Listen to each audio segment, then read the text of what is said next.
Live everywhere. Daily Kos Radio on netrootsradio.com presents David Waldman. Kagro in the Morning Show.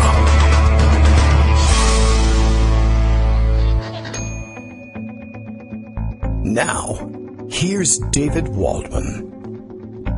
Hey, how you doing, everybody? Good morning. It is Friday, March 31st, 2017. The show is pre-recorded, but it really is Friday, March 31st, 2017 at this point. Subsequent portions of the show were recorded ahead of now. I'm going back and filling in the start, and it's a good thing I did, and I'll tell you why. Of course, I found out late last night, as most of you did, and you would likely have seen it at the Daily Kos or written up elsewhere in the larger blogosphere or even in the mainstream media, the dreaded MSM, that Michael Flynn back in the news. So I'm glad we saved this spot up top for some late breaking news, because it would be a shame to have missed the opportunity to address this on a Friday morning and leave you in the lurch for the weekend, wondering whether I had actually seen the news or whether I had been cocooned somehow and missed the whole thing. No, I did see it. Jen Hayden wrote it up for us on the front page of Daily Kos as the news broke in the evening hours. Report, this is to say that a report says this. Report, Michael Flynn told the FBI he will testify in exchange for immunity. Immunity, as you know, and as Michael Flynn knows, and many people were circulating the clip last night on Twitter testifying to that fact. Michael Flynn knows that you don't usually make an immunity deal unless you have done something very, very naughty at some point, and I don't mean like going to lunch with Michael Pence, although I guess if he did that, I don't know. It's not illegal, but he might be looking for some kind of protection anyway. But no, not criminal immunity. That's what's going on. And the report to which Jen is referring is one in the Wall Street Journal. I don't, of course, have access to that unless they took it out from behind their paywall. If they were one of the first ones out of the box with this story, maybe they did. She excerpts it here, of course, saying this seems like a big deal, and it does. Mike Flynn, President Donald Trump's former national security advisor, in case you lost track of who he was, has told the Federal Bureau of Investigation and congressional officials investigating the Trump campaign's potential ties to Russia that he is willing to be interviewed, thanks very much, in exchange for a grant of immunity from prosecution, according to officials with knowledge of the matter. As an advisor to Mr. Trump's presidential campaign and later one of Mr. Trump's top aides in the White House, Mr. Flynn was privy to some of the most sensitive foreign policy deliberations of the new administration and was directly involved in discussions about the possible lifting of sanctions on Russia imposed by the Obama administration. Why would, Jen wonders, the former national security advisor need immunity? Curious indeed. And then back to the excerpting. He has made the offer to the FBI and the House and Senate Intelligence Committees, through his lawyer, but has so far found no takers, the officials said. It actually does say though his lawyer. So I read it correctly. It probably just should say through. So, okay, buckle up, she notes for the record. And just a reminder, by the way, she says this is the same man who led the Republican National Convention attendees in a rousing "Lock Her Up" chant. That's right, and it's all accepted here, too. The exchange between him and the crowd. We all know the important part of that. Lock her up, lock her up. Well, it looks like it's his time now. And I'll say this. The piece is illustrated with a photo of Flynn, and behind him is Mike Flynn Jr., who is one of the most annoying little monkey bastards you ever saw in your life, just from the looks of him. Plus, of course, a fantastic over-the-top Pizzagate fan to this day. And couldn't happen to a nicer bunch of idiots, I guess. The New York Times has, of course, its own take on the entire proceedings. And let's see if we can dig in and see if there's a little bit more info in this one. Michael Flynn offers to testify before Congress in exchange for immunity. This from Mark Mazzetti and Matthew Rosenberg in yesterday's paper. I'm sure it's been updated since then, and you'll have to tell me. Somebody tweet to me. I might be able to see your tweets during the morning's recital over at the schools if Flynn is arrested at any point, or anybody else for that matter, and then we can figure out just what the hell's going on here. And all right, let's see what's up in the New York Times report on it. Michael T. Flynn, because it's the New York Times and they want to be thorough about these things. Michael T. Flynn, the former national security advisor, has offered to be interviewed by the House and Senate investigators who are examining the Trump campaign's ties to Russia in exchange for immunity from prosecution, according to his lawyer and a congressional official. I don't know. Do we have a good record with offering former national security advisors immunity from criminal prosecution for testifying before congressional panels? I don't think it's that good in terms of the way the deal comes out for us. It's fantastic for the guy who does it. Is that not the way Oliver North's situation set up? I don't know. Anyway, with the congressional officials, the congressional official said, that's interesting. Oh, okay, I see, right. This was the story that he had offered to testify was, according to his lawyer and a congressional official. This congressional official said investigators were unwilling to broker a deal with Mr. Flynn, who resigned last month for misleading White House officials about his contacts with Russia's ambassador to the United States, until they are further along in their inquiries and they better understand what information Mr. Flynn might offer as part of a deal. At the very least, you got to wait for that, right? In a statement on Thursday evening, Mr. Flynn's lawyer confirmed discussions with the House and Senate Intelligence Committees about possible testimony by his client. By the way, I would cut Devin Nunes out of these negotiations immediately. If you have any say about it, there's no reason to let him negotiate any part of this deal. He could be the next one looking for immunity. Anyway, let's see. Flynn's lawyer confirms the discussions. The lawyer, Robert Kellner, did not provide specifics about the terms under which Mr. Flynn would testify, but said that no reasonable person who has the benefit of advice from counsel would submit to questioning in such a highly politicized witch hunt environment without assurances against unfair prosecution.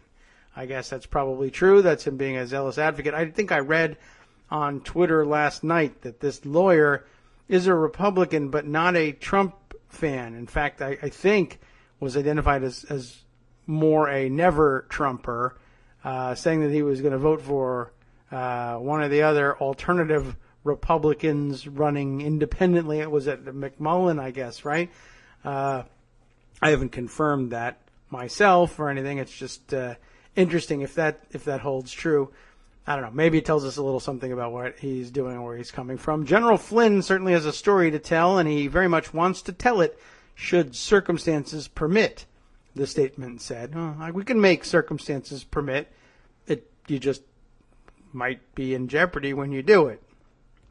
You might have no serious alternative but to cop a plea at some point, and maybe then we'll talk to you. I don't know about immunity. Anyway, the Wall Street Journal reported Mr. Flynn's offer to testify. I guess that's how that got grabbed first for the front page of the Daily Kos. The FBI is investigating whether any of President Trump's advisors colluded with the Russian government, in its efforts to disrupt the 2016 presidential election. An immunity deal would make it extraordinarily difficult for the Justice Department to prosecute Mr. Flynn. You know what else would make it extraordinarily difficult for the Justice Department to prosecute Mr. Flynn is if the Justice Department says, to hell with it. Like, I guess that they would. I don't even know how do you negotiate an immunity deal for real with the executive branch that you are offering to testify against. I don't know that that's going to work the way normal immunity deals work. I wouldn't get into this if I were you, Mr. and Mrs. Congress. I'd stay out of it for now. And but I'd also keep a close eye on the Justice Department. I don't know if I trust this Jeff Sessions fellow or the man he's working for these days. It's unclear, the article continues, whether any of Mr. Trump's other former advisors have asked for immunity from congressional committees, and I guess that's well worth pointing out. It is common for witnesses to demand immunity in exchange for their testimony to ensure that their words cannot be used to prosecute them. Under federal law, Congress can grant witnesses immunity for their testimony, but lawmakers normally do so only after consulting with prosecutors. And that's the Department of Justice. And I don't know, man. This is going to be a tough one. Congress normally avoids doing anything that could disrupt the federal investigation. Federal law allows the Justice Department to delay a congressional immunity deal, but not block it outright. The Justice Department declined to comment on Thursday evening, because they have no intention of doing anything, I'm sure. Some experts cautioned against drawing hasty conclusions about Mr. Flynn's request for immunity. Sure, why not? Let's note them. Yeah, right. At this early stage, I wouldn't read anything into this request beyond smart lawyering, said Mark Zaid, a Washington lawyer who specializes in national security cases. I think we've possibly heard his name before. It might be Zaid as well. Z-A-I-D. Not sure. In such a politically charged, high-profile national security case, I couldn't imagine not first asking for immunity. I'd ask. Why not? I would suspect both Congress and the FBI will first generate additional evidence from smaller players before deciding to immunize General Flynn, Mr. Zaid said. Mr. Flynn, a retired three-star Army general and former head of the Defense Intelligence Agency, was one of Mr. Trump's earliest advisors on national security issues during the presidential campaign. He drew attention for his strident attacks against the former Secretary of State, Hillary Clinton, as well as for his advocacy of foregoing closer ties. That would have been a great idea at that point, but he said forging closer ties to the Russian government. Foregoing was the better plan. So maybe that's why I slipped that one in there. Let's see. He has long argued that the United States and Russia have many common interests, including combating terrorism, and in December of 2015 he attended a gala in Moscow, during which he sat next to Vladimir V. Putin, they always love those middle initials, of Russia, in case you thought it was another Vladimir V. Putin. Not noted here, right? Remember, for whatever reason, Jill Stein was there. Okay. But it was his contacts with Russian officials that ultimately led to his short tenure as Mr. Trump's national security advisor. Specifically, Mr. Flynn had several phone conversations late last year with Sergei I. Kislyak, that ruins the joke from Saturday Night Live, the Russian ambassador. In one of the calls, the two men discussed sanctions that the Obama administration imposed on Russia in response to the Russian government's efforts to disrupt the presidential election. Mr. Flynn misled some White House officials, including Vice President Mike Pence, about the substance of the phone calls, saying that he and the ambassador had only exchanged holiday pleasantries. He resigned from the job in mid-February, saying in a statement that he had given the vice president and others incomplete information about the conversations with Mr. Kislyak. So, there it stands. It's on the record now. We all know about it. I couldn't let it go. But it's been pretty interesting, I must say. And I don't know. I mean, I don't know where it will stand by morning. I guess I just wanted to put it out there. I couldn't let your Friday morning program begin without some note that this had happened. Anyway, it's pretty amazing. And from here, at this point, I've got some other things prepared for you, totally off the Michael Flynn subject. Stuff I've been promising for some time. Material about Stephen Bannon, international man of mystery and general weirdo and wacko, and some information that's sort of peripheral to him, people who surround him as well. And why don't we just flip the switch and switch on over to that and let that roll? And that's probably the best plan of action. And maybe we'll swing back around to the aforementioned report of one of his right-hand people, because it's not a man, you see. Okay, so Stephen K. Bannon. Here's a guy I find to be a bit of a weirdo.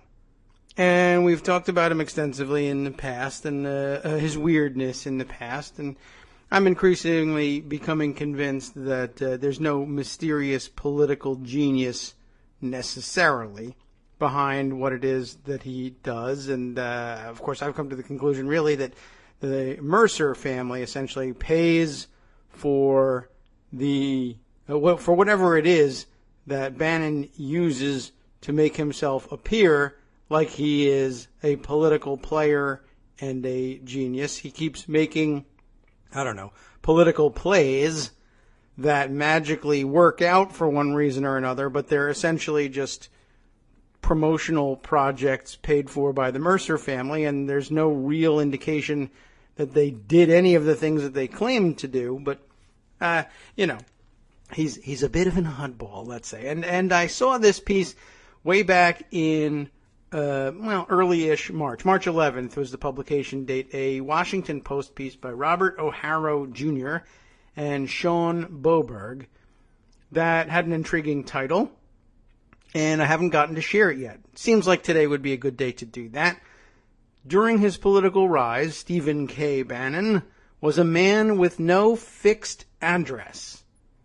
Now, a lot of political operatives are on the move a lot of the time, and a lot of times that means leaving behind apartments in New York or Washington, D.C., or wherever it is that they're based, and spending months at a time away from home. That's true. And sometimes if they're, not established figures necessarily, they may go without a fixed address for some considerable amount of time, although usually there's some kind of home base somewhere. Stephen Bannon, of course, kind of came into this game with a considerable amount of money, supposedly, at his disposal, having spent some time at Goldman Sachs and been involved in various, hedge funds of various sorts, and that he was making money from, residuals in Seinfeld, which is a tragedy all by itself, and who knows what else. I don't know that money problems have been an issue for this guy at any point recently, and yet, strange, because he's at the same time got no fixed address, but 18,000 properties trading hands for this guy at any given time. It's a very weird story, and of course it gave rise to a lot of weird anecdotes being traded about him on Twitter too, and you likely saw some of those. But I thought we would comb through this thing and maybe put together a clearer picture, if we can, of the weirdness of Bannon, and combined with the weirdness of Mercer. There's been a lot of good Mercer pieces lately, too. Maybe we can weave them together into a good background. All right, so here's the piece from the Washington Post. March 11th begins this way. In the 3 years before he became Donald Trump's chief strategist, Stephen K. Bannon, as everyone loves putting the middle initial in, lived as a virtual nomad in a quest to build a populist political insurgency. No presidential advisor in recent memory has followed such a mysterious, peripatetic path to the White House. It was as though he was a man with no fixed address, which, spookily enough, I guess you would say, it's just the way the Russians would have wanted. I don't know. But it doesn't hurt. But I don't think that had anything to do with that. Yet. Anyway, it was as though he was a man with no fixed address. He owned a house and a condo in Southern California where he had entertainment and consulting businesses, a driver's license and a checking account. He claimed Florida as his residence, registering to vote in Miami and telling authorities he lived at the same address as his third ex-wife, which is, unexpected all by itself, let's say. At the same time, he routinely stayed in Washington and New York as he engineered the expansion of Breitbart News and hosted a live Breitbart radio program. By 2015, Bannon stayed so often at Breitbart's townhouse headquarters on Capitol Hill, we've heard a lot about that place, that he kept a picture of somebody else's daughter, I guess. It's probably one of his, but has he got several? Of a daughter on a mantelpiece beneath a portrait of Abraham Lincoln, who is not his daughter. So now it's like questionable. Is he living in Washington, D.C.? He's at least as much based there as any place else. Mr. Populist here, house and condo in Southern California, living in Florida at the same address as his third ex-wife, registered there, driver's license in California, checking account in California, staying in Washington and New York all the time, so often that he keeps pictures of at least one of his kids in Washington. So New York, Washington, California, Florida, like most populists. He's all over the place. And by the way, what a coastal elite. Bannon told a friend that year he was living in multiple cities, including Washington, New York, London, and Miami, according to an email obtained by the Washington Post. Very populist of him. The issue of Bannon's legal residency has been simmering since last summer, shortly after he became chief executive of Trump's campaign.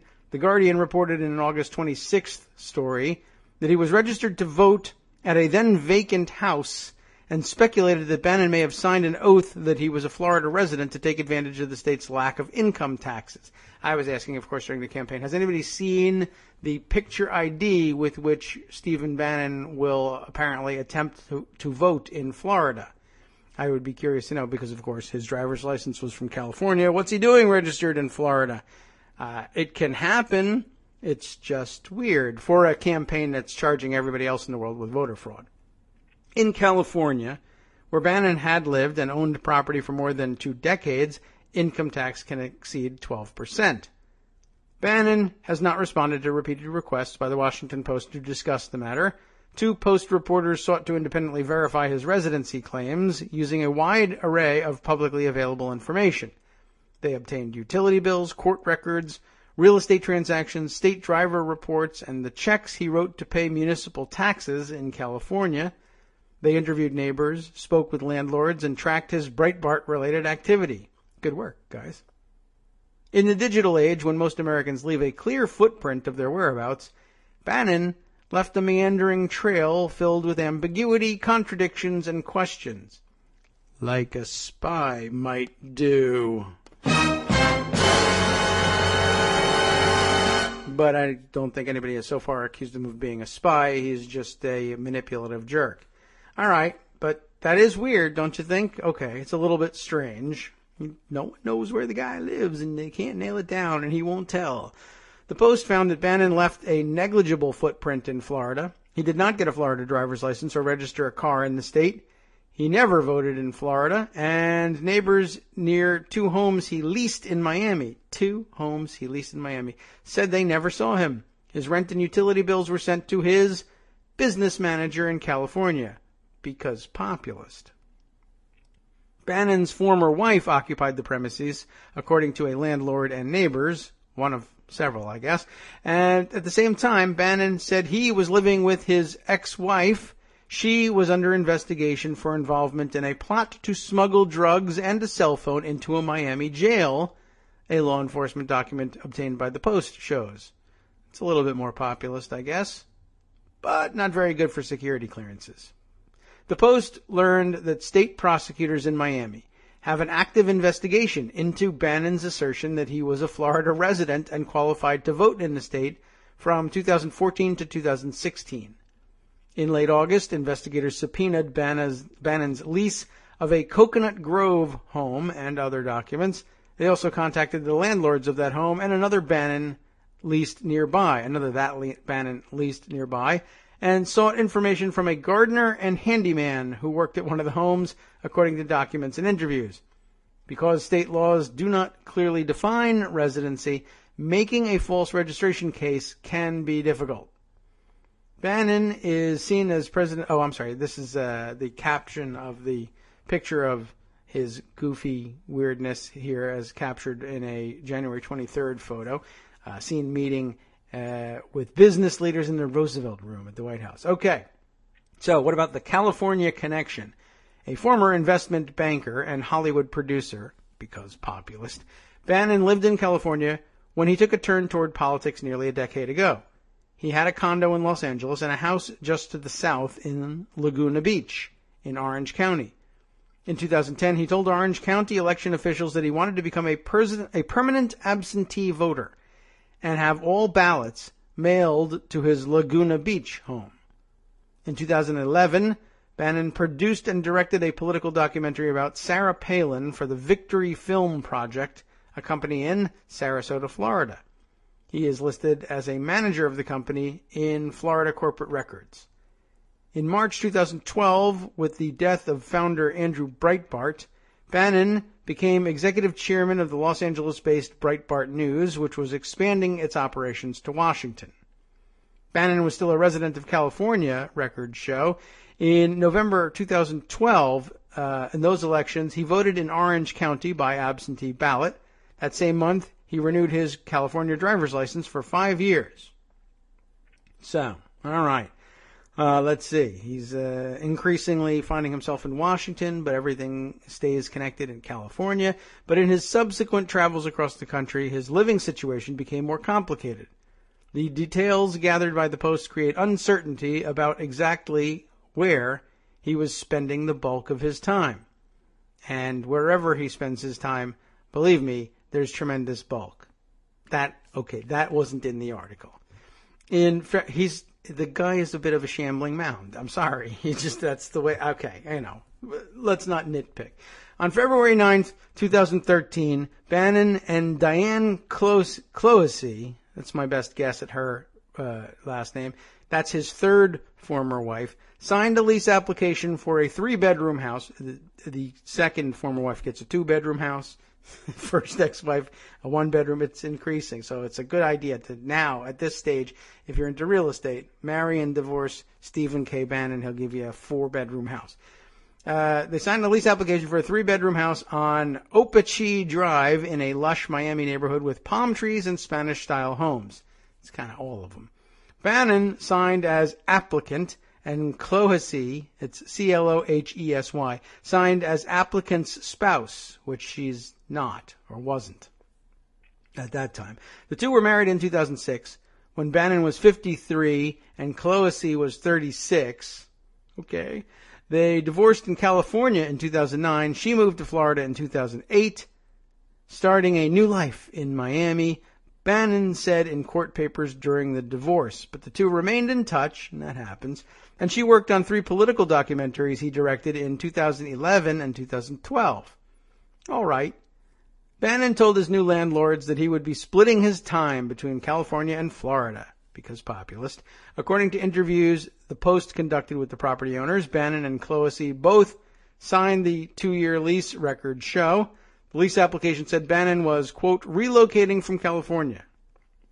But Devin Kammerer, the real estate agent who represented Bannon and Clohessy, said he never met Bannon in person and only sent him listings by email. It was Diane who made the decisions about where she wanted to be, and she'd send over listings to Steve for his approval, Kammerer said. Diane was very clear on what she wanted. The $4,900 monthly rent was a big jump for Clohessy, who declared on the lease application that her most recent apartment had cost her $950 a month, documents show, but by his own account, Bannon could afford it, because struggling white working class, etc., etc. Okay, so he's successful, yes? He stated on the application that he earned $750,000 a year as chairman of Breitbart News Network.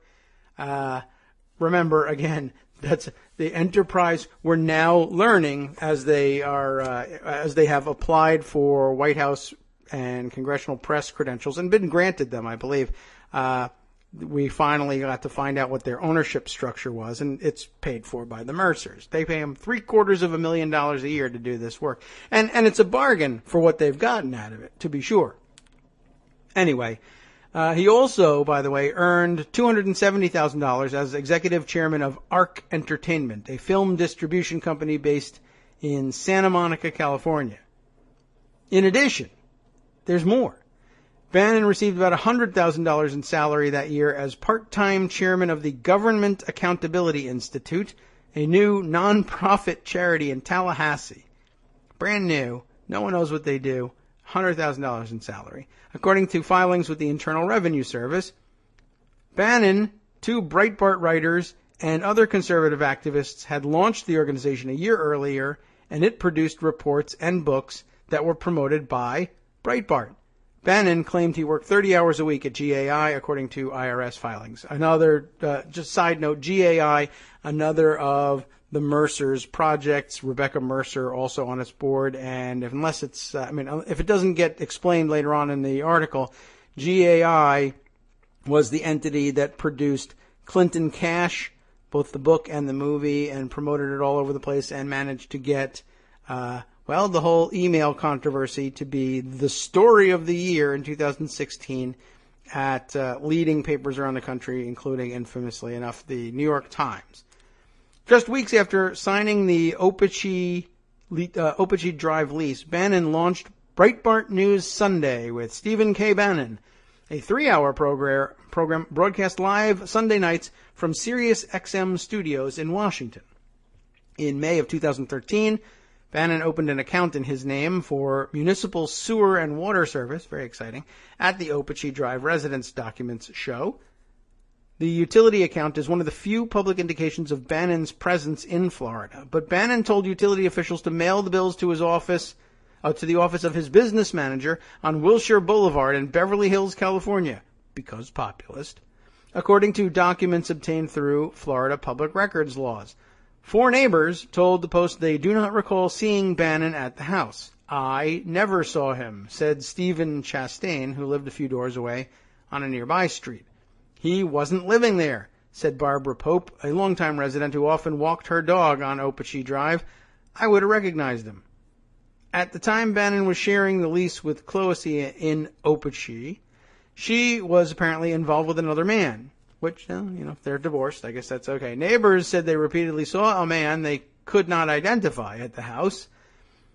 She filed for a restraining order against Jose A. Cabana. I don't know, they didn't put a little tilde in here. This might be Cabana. In 2012, he filed one against her in May of 2013, court records show. She was granted a 2-year injunction against him, and his complaint was dropped after he failed to appear in court.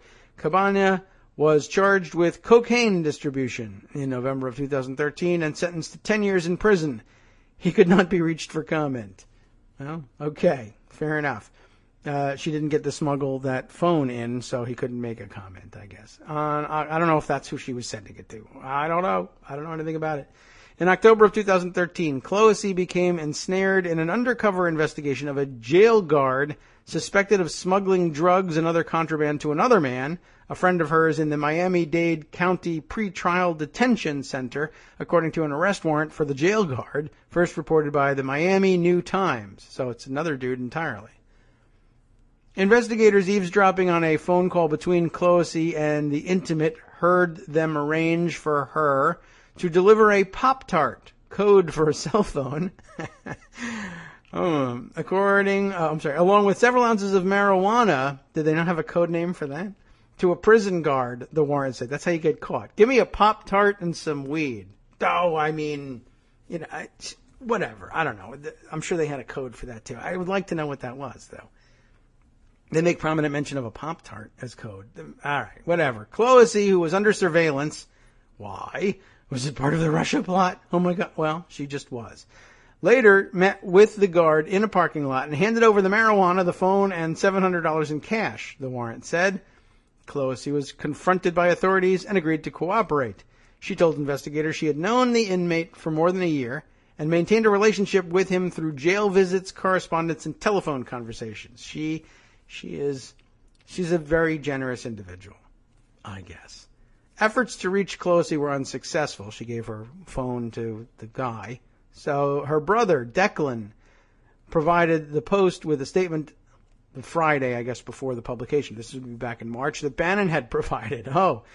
Declan gave the Post a statement from Clohessy that Bannon had provided. Oh, I see. Okay, not the statement.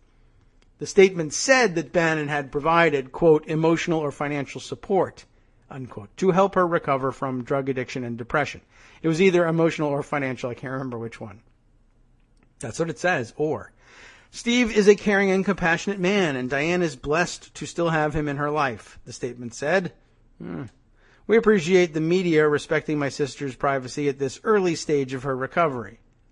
Neighbors of the Opachee Drive home said they remember Clohessy vividly, in part because she had a steady stream of visitors, some of them disruptive.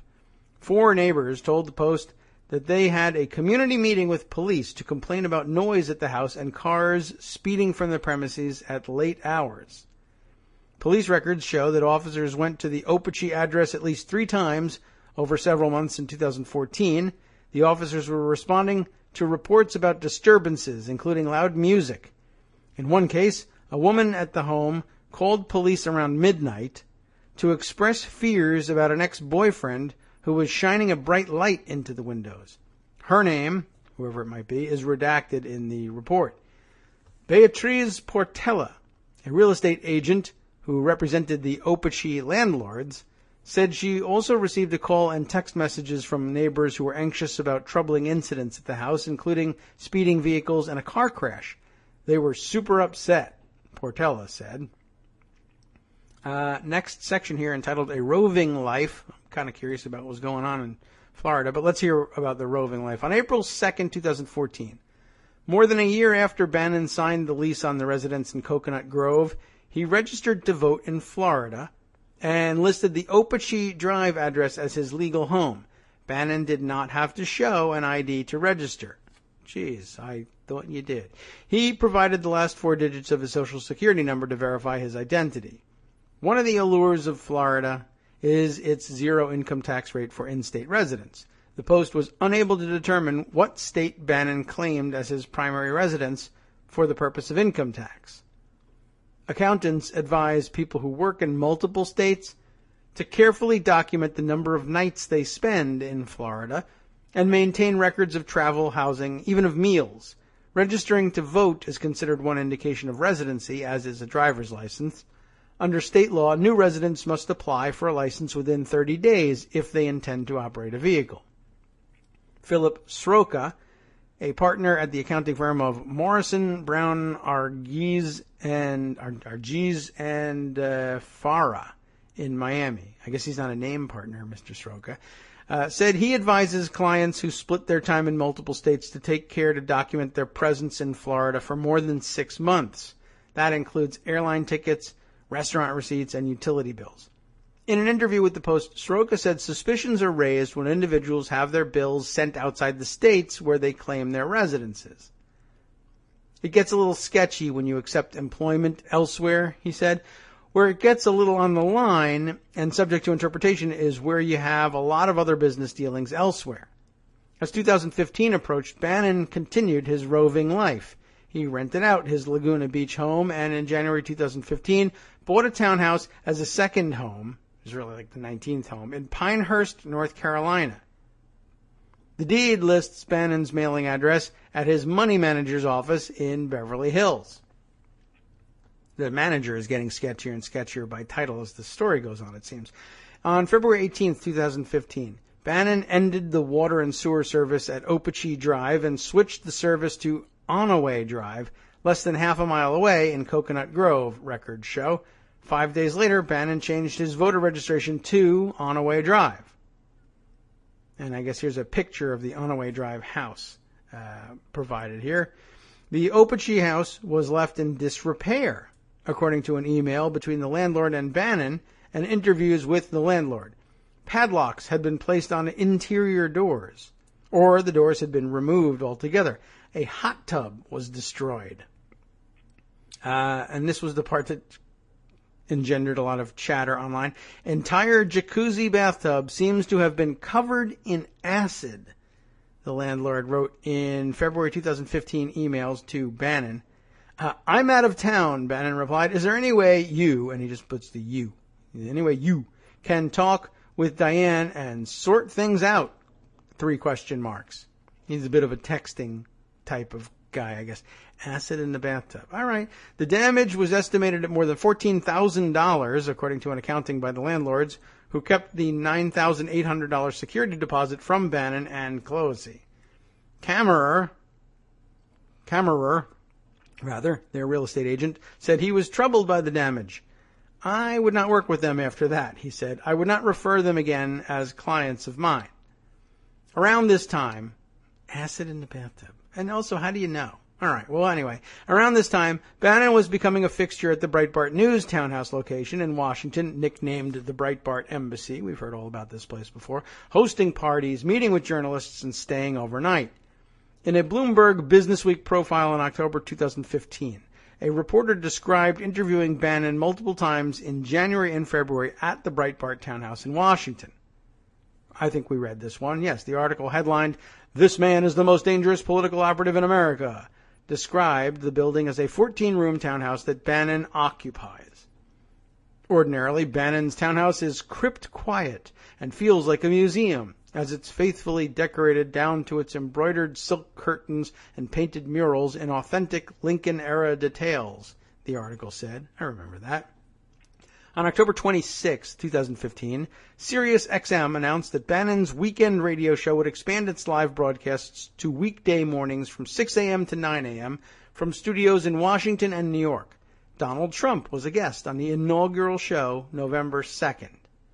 5 months later, Bannon shut off sewer and water service at the On-A-Way address in Miami.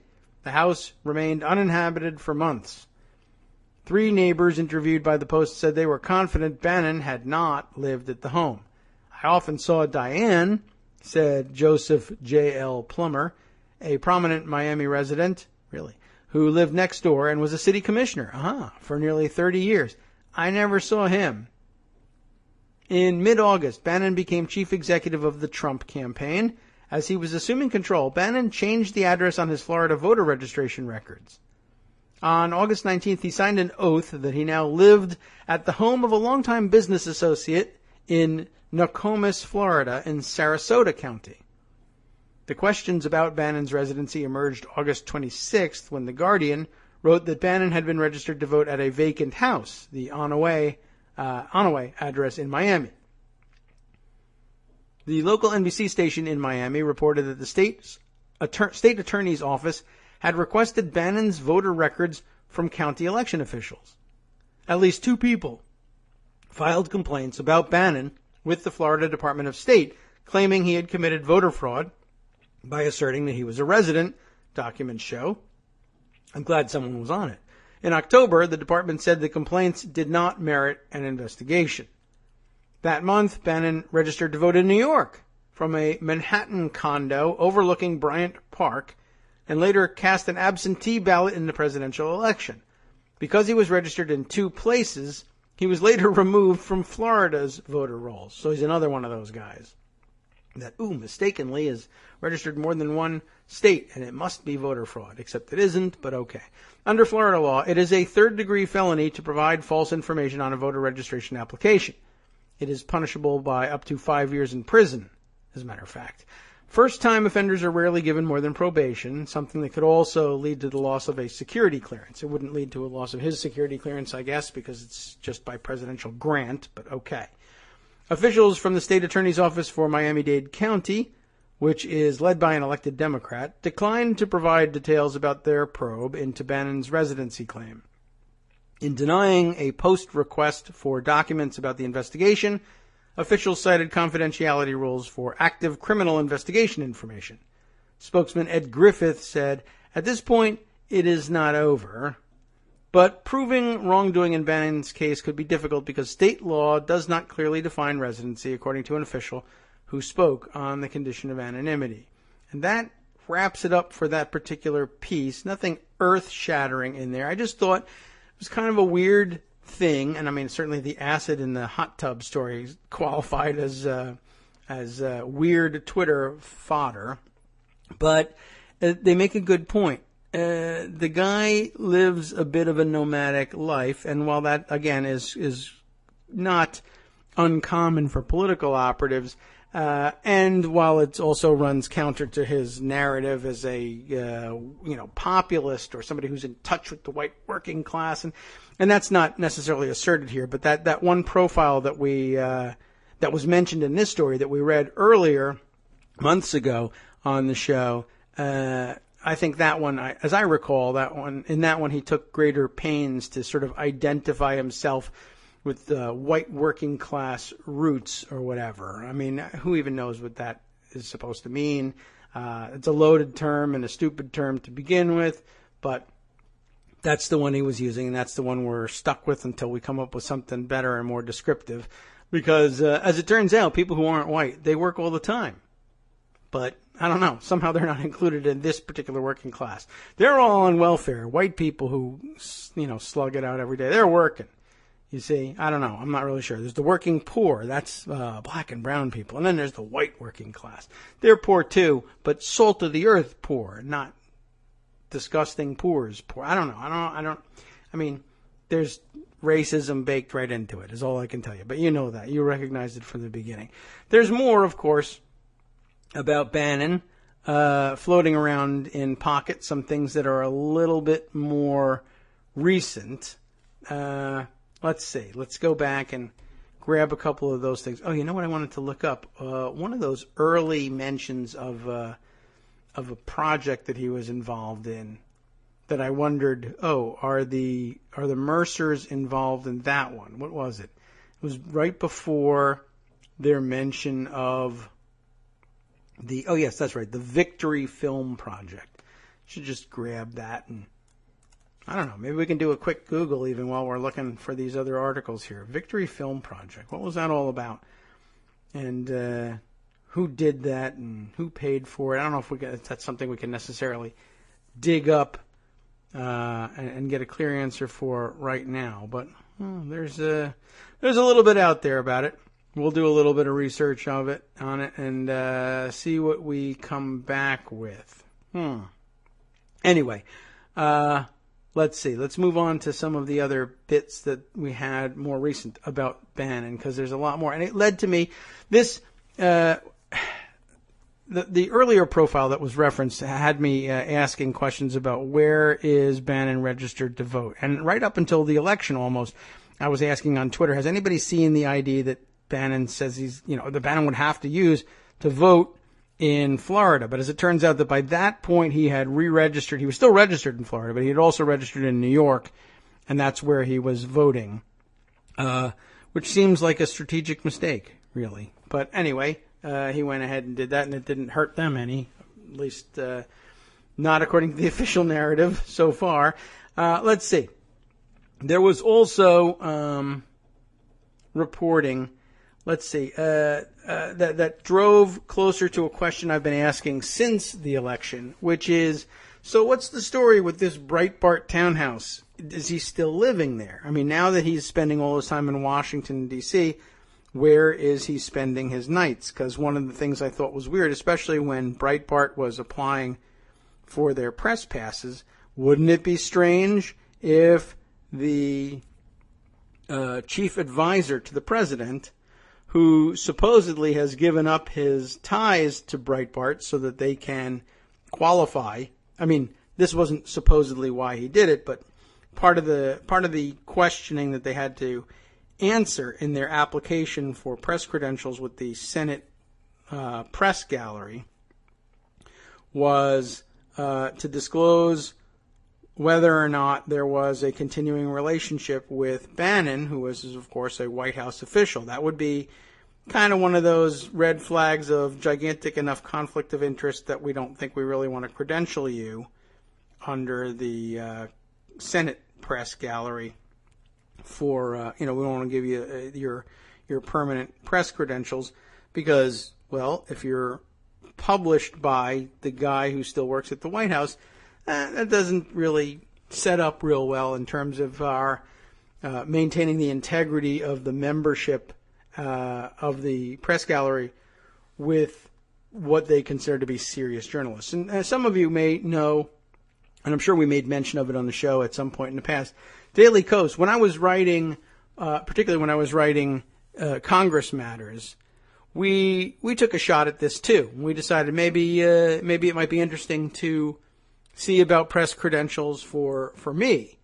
And I made an application, and we were rejected as like too obviously political. I think the excuse was, well, we raise money for candidates, and so that's not politically neutral enough to be considered a real live journalist and be credentialed to the press gallery. Of course, I don't know whether that's an excuse they would have tried to give for Breitbart or not. And of course, what we were really doing was pointing people to Act Blue pages off-site. We weren't actually raising the money. We were pointing people to another entity that was raising, or that was being used to raise the money for the campaigns. But I guess you get the idea. We were certainly encouraging people to give money. There's no doubt about that. But we weren't taking any of it, and there was no percentage in it for us, and it was just a matter of, we think this person is good as a candidate for public office, and you ought to support him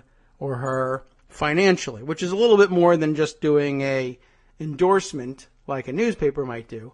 But, I don't know, considerably less certainly than certain personages at Fox News were doing, and I think considerably less than places like Breitbart have done since.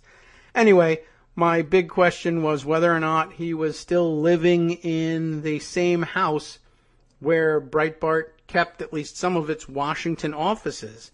Because that profile made it sound like he lived upstairs, and downstairs in the basement, all the reporters for the Washington Bureau would show up each day, and they'd put together the Breitbart site, and he'd come, galumphing down and tell them what to do.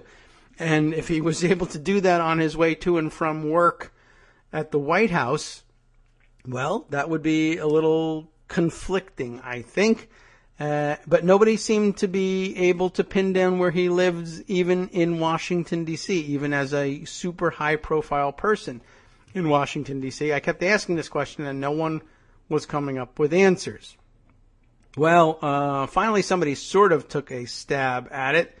I noticed that Media Matters was summarizing a report by USA Today this way. I mean, the USA Today report, we should probably read that because of it being the more original of the sources here, titled this way, waiting for this to come up here, taking an inordinate amount of time. Steve Bannon's rise forces Breitbart News out of the shadows and the basement. I thought, very interesting. My eye was first caught, though, by the Media Matters title, which, if I can call that up, was USA Today report raises questions about Stephen Bannon and the Breitbart Embassy. That's what I really wanted to get at. Pam Vogel wrote that piece for Media Matters. And let's see, how long is this piece versus the USA Today piece? I should take a look. Of course, why not have a spinning pinwheel tell me that I have to wait? Because all I did was, after all, open up an article, and, that takes a tremendous amount of memory. So we're going to play that game now. All right. Okay, so let's see. The Media Matters piece has a section that actually asks directly, is Bannon still living at the Breitbart Embassy? And the USA Today piece, is that a long and rambling bit? No, it's kind of short, actually. So let me read that, and then I'll read what Media Matters put together based on that. That's pretty interesting. Oh, let's see. Oh, I didn't even realize this. Is this new? I'll have to open this up. Let's see. Yeah, it's new today. And, of course, I'm recording this ahead of time, so we're on Tuesday here, but I'm preparing this for a Friday show. So hopefully this doesn't become an explosive blockbuster in between then and now. Although, if it did, it would be a fun story. USA Today just happens to have this up at the moment as a new-ish story, published about an hour ago. Trump claims immunity from apprentice contestants' lawsuit. President Trump's private attorneys assisted in court this week that he should be immune from a defamation lawsuit filed against him because of his presidential duties, which he takes so seriously. I think they could probably sue him while he's on the golf course.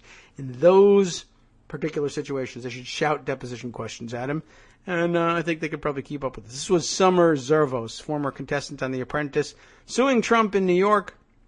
Just days before the inauguration, she filed suit. She came forward in October accusing Trump of kissing and groping her in a Beverly Hills hotel room in 2007, as it's alleged he frequently did with so many people. He alleged it himself, of course, in many cases. Trump denied the accusation, in this case, including a series of tweets calling the sexual misconduct allegations 100% fabricated and made-up charges. Totally false and totally made-up nonsense. Totally. Well, Gloria Allred is on that case. She demanded a retraction to no avail, so she sued. So we'll follow up on that one if that hasn't caused his resignation or impeachment before Friday. Anyway, back to Bannon. Bannon's rise forces Breitbart News out of the shadows and the basement. It is kind of funny that they're in the basement, isn't it?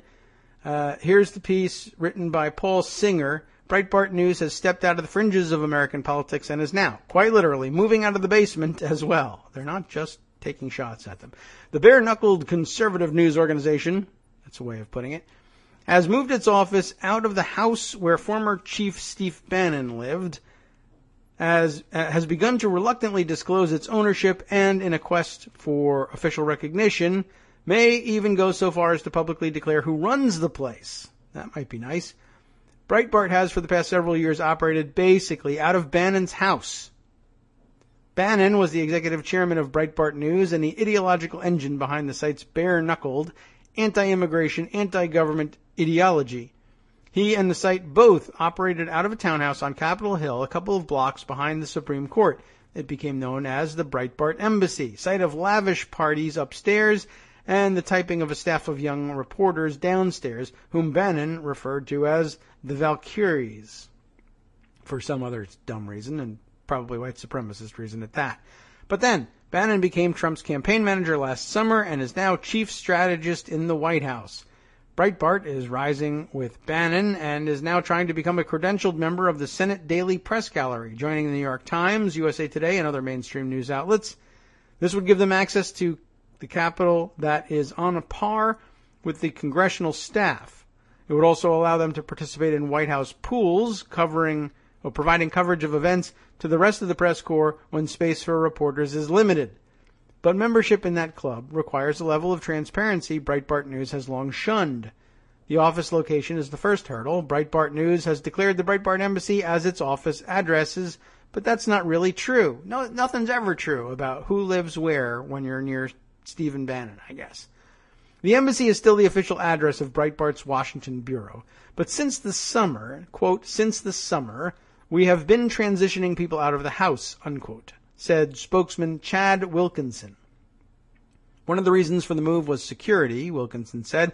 Some of our employees just weren't comfortable working at a Breitbart office there. He said, it is, after all, just a townhouse with no security desk. Why would they need that? I don't know.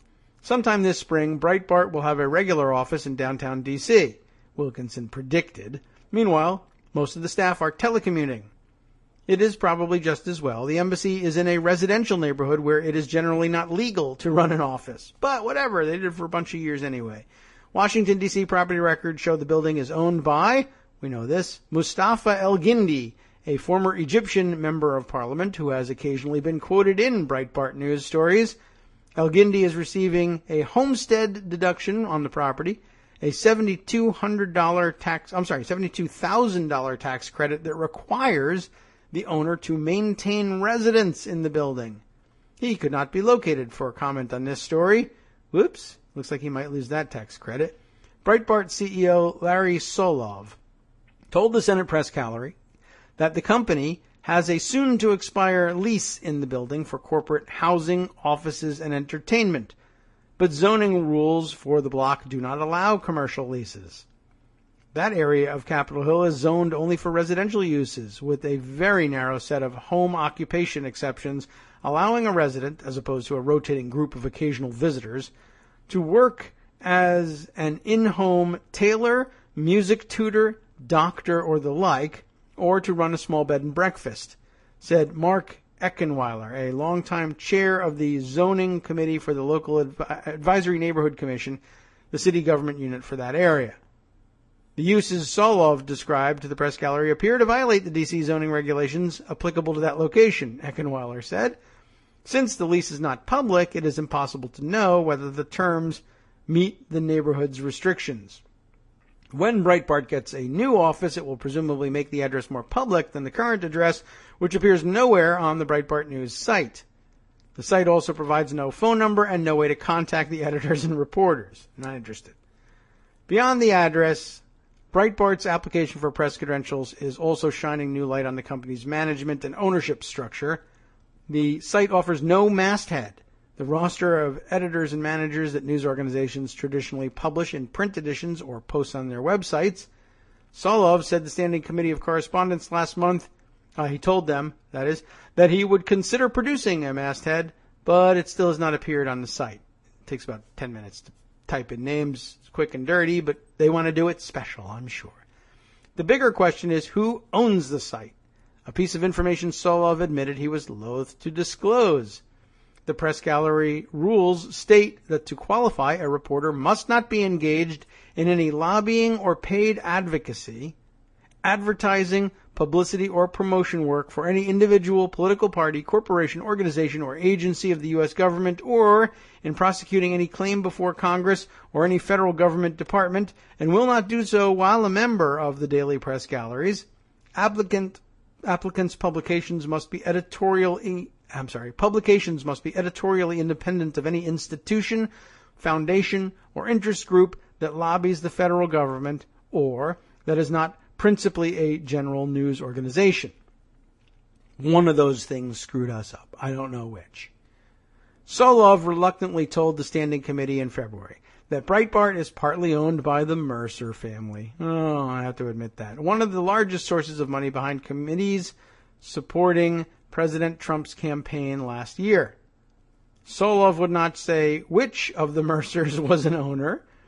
Rebecca Mercer helped persuade Trump to hire Bannon as a campaign CEO last summer, and she served on the executive committee of Trump's transition team after the election.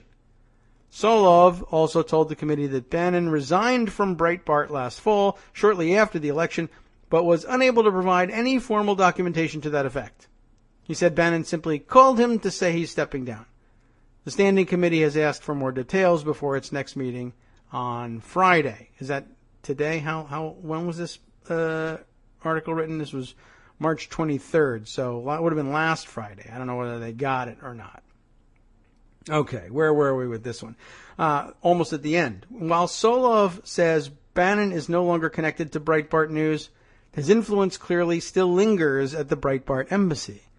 Answering the door at the Breitbart Embassy on Monday was Dan Fluette, who lists himself on LinkedIn as Vice President of Production of, are you ready? Victory Film Group. We didn't even have to Google. It's right here. Bannon's political film enterprise. Fluette shares screenwriting and production credits on several Bannon films, including the 2016 film Clinton Cash, which I thought was from GAI, but I guess maybe it's a joint project. Fluette has also written for Breitbart News, largely as a sports columnist, but he said he is not on staff now. He's just answering the door at their townhouse / crash pad / embassy / offices / where Steve Bannon sleeps, where whatever, I'm just saying it's interesting and it's out there. Was there more that Media Matters could add? I wanted to take a look in particular at their bit here. Is Bannon still living at the Breitbart Embassy? And I'll just jump in. It's sort of in the middle of the piece here. In 2014, a writer for Vice visited the house, which he later described as a handsome living quarters for Bannon and other company brass at Breitbart, as well as a workspace for the website's DC reporters. Why would there be handsome living quarters for Breitbart staff? No idea. Just one of the things that he liked to help himself to, I guess. It was available, so he took it. An October 2015 profile in Bloomberg News, that's the one we read many months ago, which featured original quotes and photographs of Bannon in the house, similarly described the property's dual usage as a workspace and Bannon's living quarters. A week after the 2016 election, the Washington Post reported that the townhouse holds offices sometimes used by Breitbart, but, quote, isn't typically the site of the media organization's day-to-day operations, unquote. Really? However, Bannon, quote, would often hold team meetings around its elegant dining table and, quote, reportedly uses the upper levels of the 4-bedroom residence as his Washington crash pad. Yum. In his article, Singer implied Bannon no longer lives in the home, but he couldn't locate documentation to back up Bannon's living situation. I guess that's the USA Today article that we're talking about, Singer's article. When he knocked on the door at the embassy, a staffer for one of Bannon's film companies, which is supposed to be based in Florida, by the way, who also has written for Breitbart, answered. If Bannon was previously living in the space, which he does not own, was he paying rent to either the owner or to Breitbart as a subletter? Did he continue to pay rent to the media outlet or live there on the outlet's dime after he joined the Trump campaign or even the administration? Could he still be doing so today? We don't know. It's just out there. They posed some interesting questions in that section. I bet Pam Vogel for Media Matters has some even more interesting questions in the rest of the piece. So we should take a look around and see what else there is. Boy, international man of mystery and maybe skin cancer host Stephen K. Bannon. You could talk about him forever. All right, so one more story that relates to Bannon in a way. It's the story of his right-hand woman, as it turns out, Julia Hahn. I want to enter this story not so much for the revelations contained in it, but rather to put one more name out there on the radar for you to watch. I have a feeling this one will come up again in the future at some point. I don't know whether it's near future, far future, if that's even a thing. Distant future, I guess people would say. But I do recognize her name. I remember seeing her listed in one of the photos of the group working inside the Breitbart embassy when they still were willing to claim that it was the Washington, D.C. offices of Breitbart News. Julia Hahn is her name, and this is a profile by Ben Terrace, who you may remember was the guy who did the story on Aaron Schock's Downton Abbey office that broke his case wide open, and, we were rid of him fairly quickly, so, I don't know, cross your fingers on this one. Who is Julia Hahn? The unlikely rise of Steve Bannon's right-hand woman, Ben Terrace writes, dateline to March 29th. It was a warm August night last year when Ryan Williams, a well-connected Republican operative, went to a book party in Washington and met a ghost. The occasion, an overstuffed affair honoring arch-conservative provocateur Ann Coulter, was thrown by Breitbart News Network at its Capitol Hill headquarters.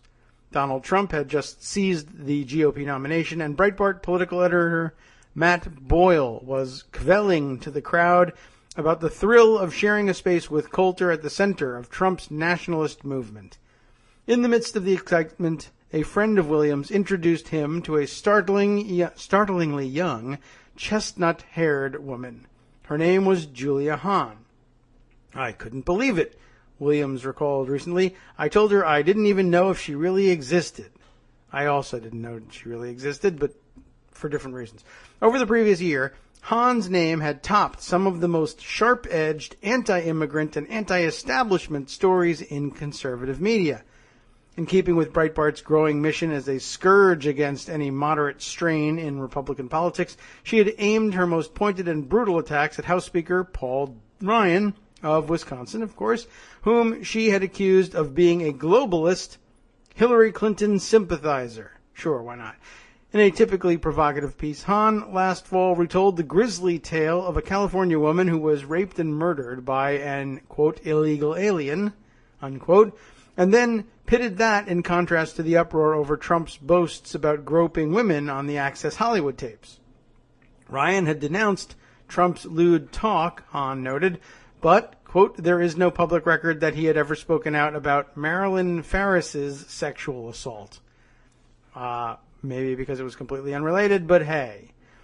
The kind of knife-wielding, in other words, that can earn a writer a Twitter following in the high six figures and a regular punditry gig on Fox News. I am in the wrong business. But Hahn's increasingly watched byline was all the more extraordinary for her utter anonymity. Not only did she never appear on TV, she had no public social media presence whatsoever. Photos of her were hard to come by. I looked at one article about Steve Bannon and found it, but okay. And conspiracy theories about her true identity were beginning to circulate. Hahn declined to comment for this article. I half suspected she was really just Boyle writing under a different name, Williams said, but there she was.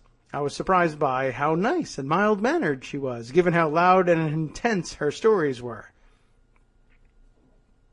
No further comment on that piece. And now, at 25, Hahn has taken her scorched earth view of the world, and it's a hard-earned scorched earth view of the world in those 25 years, I'm sure, to the White House, where she was recently appointed a special assistant to the president, the right-hand woman to Trump's right-hand man, Stephen K. Bannon, her former boss at Breitbart, whose brand of conservatism and nationalism and white supremacy, attracts its fair share of, what do you know, white supremacists.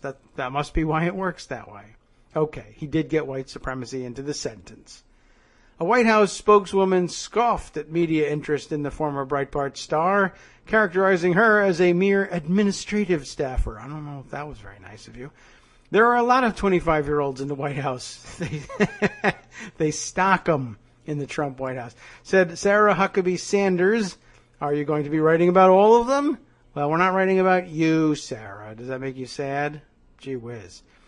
But with her new job, by the way, it's a good hint that you're onto something. With her new job, the myth of Julia Hahn has only grown. I didn't even realize there was one. If things go south between the speaker and the president, will Trump follow the template Hahn and her boss Bannon have already laid out to attack him? We are beginning to see that, aren't we? And who is this Julia Hahn anyway? Well, let's go this way. The rest of the article. She is the most wonderful, brilliant, kind, principled human being I've ever met. Coulter said in an email, I wouldn't take that for all the salt in the world, I want her to be president as soon as she's old enough. She thinks everybody who says something nasty about somebody should be president. It's fair to say that nothing about Hahn's time at Harvard Westlake, a top prep school in Los Angeles, nor at the University of Chicago, one of higher ed's great temples of liberalism, hinted at a future friendship with firebrands like Coulter, let alone a job with a president who pushed conspiracy theories about Barack Obama's birthplace, who wanted to ban Muslims from entering the country, who called climate change a Chinese hoax, and who launched his campaign by saying he would build a wall to keep out Mexican rapists. While her fellow Trump White House prodigy, 31-year-old Stephen Miller, spent his own prosperous Southern California youth gleefully trolling his left-leaning classmates at Santa Monica High School, Hahn seems to have blended in with her native terrain. At her high school, which has also graduated Candace Bergen, Jake Gyllenhaal, and the children of Steven Spielberg, she was known for getting along with most people. Friends who partied with her at the Coachella Music Festival, yeehaw, or decorated gingerbread houses with her at her family's Beverly Hills home, recall a brainy and ambitious young woman who was unfailingly kind. Oh well. She organized a fundraiser to bring foreign orphans to the United States. How embarrassing. She shined in mock trial, once passionately arguing a case about Guantanamo Bay. She personally believed, a friend recalled, that a detainee is morally entitled to a trial, but she gamely argued that case law didn't support it. This was typical of the way she engaged with the world, taking interest in political issues but not strictly analyzing them from a political viewpoint. She had great admiration for Justice Antonin Scalia's style, wit, and adherence to his principles, a friend said, even if she disagreed on many of the principles themselves. I would have described Julia as smart, driven, insightful, but most of all compassionate, said Joshua Orman, a friend of hers from the mock trial team. What on earth happened? He asks. In her junior year at the University of Chicago, Hahn had 3 male roommates. I hope they didn't go to lunch at any point. That's interesting. Does Mike Pence know that? 2 of whom were fellow philosophy majors, and one of whom was her then boyfriend, Miguel Andrade. Well, I wouldn't have approved that living arrangement necessarily, but I'm old-fashioned. Bryce Porter, who knows how the rooms are laid out. Anyway, Bryce Porter, who lived with Hahn for 2 years, said the housemates frequented a nightclub in a mostly black South Side neighborhood to listen to blues. Andrade wrote poetry on a typewriter. Hahn, well, could have used a computer. Hahn collected vinyl records. Boy, is she super liberal. And worked for a time at a nearby shooting range. Boy, is she unusual. The foursome watched presidential debates together, but were more likely to argue about the virtues of various philosophers. She was a Freud devotee, while her boyfriend was more of a Jacques Lacan man. Well, we all know what that means. If anybody knows what that means, send me a letter. Already, Hahn had a knack for shocking people with her writing and living arrangements. I'm still a bit surprised by that one. Josh Fry, a student in her small thesis writing group, remembers eyeballing her early draft, that is. Her erudite tract had turned quite lively as she mulled how our society's notions of selfhood might feed into problematic attitudes about sex, like mine, I guess. Fry thought the topic, which included a discussion on bondage and sadomasochism, I might have left that out even too, seemed a little out of left field, he said, for this quiet and reserved classmate. Hahn's thesis ended up focusing on Freud, Michel Foucault, my French pronunciation obviously terrible, and the left-wing intellectual Leo Bersani, whose work includes the book, What? Is the Rectum a Grave? And other essays. I am sure there's a metaphor involved in that somewhere. In a video of 2013 conference on consciousness and society, Hahn can be seen paying tribute to Bersani, the keynote speaker. She is baby-faced in a button-down shirt and pearl earrings as she confidently analyzes Foucault's critique of Freudian psychoanalysis. Her fondness for Bersani had come with a few serious drawbacks, she coyly told the room full of academics. In the dating scene, you'll end up with a lot of unwanted follow-up calls and offers of a second date when you casually mention over dinner that you're currently reading a philosopher who encourages you to shatter your current form of experience by going out and having anal sex. Hi, good morning, how are you? After graduating in 2013, I'm sure she enjoyed delivering that line. After graduating in 2013, Hahn told friends she wanted a job in media, according to The New Yorker, and that she wasn't picky about where. She landed a gig with conservative radio host Laura Ingraham. According to 3 people who worked with her there, it sparked her political evolution. She came into the job holding many liberal views, including on immigration, but she moved quickly to the right as she rose to executive producer of the show. Laura will do that to people, a former Ingram employee said. She can be very convincing. The job threw Hahn in with a feisty crowd of political outsiders. She struck up a rapport with Miller, a top aide for then-Senator Jeff Sessions at the time and now an architect of Trump's nativist policies. She left to work for Dave Bratt, the insurgent congressman from Virginia who toppled former Majority Leader Eric Cantor in a primary, and from there joined Breitbart, whose editor-in-chief, Alex Marlow, graduated from Harvard Westlake 5 years before she did. Ding ding, anti-establishment. But it was Bannon who became a real mentor for Hahn. She called him, in a Breitbart article, one of the most supportive, kind, inspiring, and selfless bosses a reporter could ask for. Bannon also declined to comment for this article. She quickly took to his aggressive style, at least in her work.